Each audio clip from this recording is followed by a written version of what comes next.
Minamahal kong anak, sa mga sandaling ito, hayaan mong ipadama ko sa iyo ang kapayapaan at kapanatagang sa akin lang nagmumula. Unti-unti mong limutin at ipaubaya sa akin anuman ang bumabagabag sa iyong isip at puso. Damhin mo ngayon ang nag-uumapaw na pagmamahal ko sa iyo. Ipahintulot mong mapuspos kita ng biyaya at pagpapala. Habang pinagmamasdan kita, aking anak, naaalala ko kung paano kita nilikha at iningatan mula pa noong una. Labis ang galak kong makita ka at makapiling ngayon, at nais kong ipaalala sa iyo ang walang hanggang pag-ibig ko sa iyo. Manalig ka sa akin at magtiwala, sapagkat ako ang iyong patnubay at iyong tagapagtanggol na umaakay sa iyo saan ka man maparoon. Aking minamahal, huwag kang panghinaan ng loob sa gitna ng mga hamon ng mundong ito, sapagkat napagtagumpayan ko na ang mundo at ang mga kapighatian ng buhay. Magtiwala ka lamang sa akin at ibibigay ko ang iyong mga pangangailangan.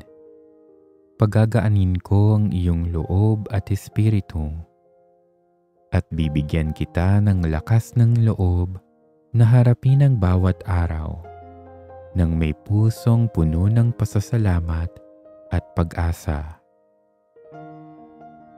Alalahanin mong kasama mo akong lagi sa panahon man ng kasiyahan o kalungkutan.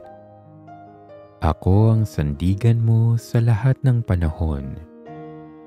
Ibulong mo sa akin ang iyong mga daing, mga hinaing, mga takot at pangamba.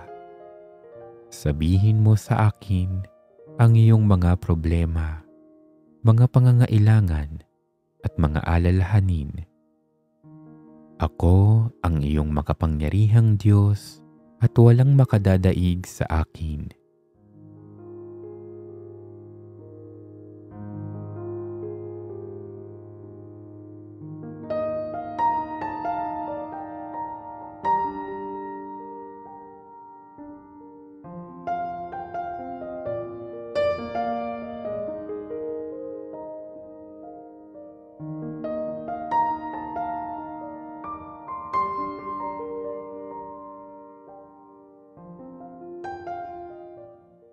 Sa tuwing nababalisa ka, naririto ako at kapiling mo.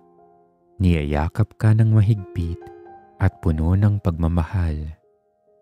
Bagamat nararamdaman mo ang bigat ng iyong mga problema, tandaan mo na ako ang pinagmumula ng lakas na nagpapatatag sa iyo. Ako ang liwanag na gumagabay sa iyo, at ako ang kanlungan kung saan makakahanap ka ng kapahingahan. Huwag ka nawang panghinaan ng loob kung marami at mabigat ang iyong mga problema, dahil ito ay panasamantala lamang.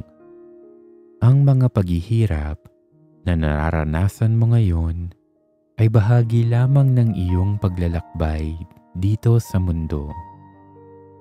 Para itong isang nagpapadalisay na apoy na huhubog sa iyo upang maging mas malakas at matatag ang iyong kaluluwa. Tandaan mo na may maganda at mabuting plano ako para sa iyo. Mga plano upang paunlarin ka at hindi para saktan ka. Mga plano upang bigyan ka ng pag-asa at magandang kinabukasan. Aking anak, ipinapadala ko sa iyo ang aking banal na espiritu upang maging iyong palaging kasama at nang mapatnubayan ka ng aking espiritu tungo sa karunungan at katotohanan. Damhin mo ang aking hindi nasusukat at walang hanggang biyaya at pagpapala. Kapiling kita magpakailanman at walang makapaghihiwalay sa atin. Hangad ko lagi ang iyong kabutihan, kaya palalakasin kita, pagpapalain at iingatan sa araw-araw. Aking anak, minamahal kita. Ako ito, ang Diyos na lumikha sa iyo at patuloy na nagtataguyod sa iyo araw-araw.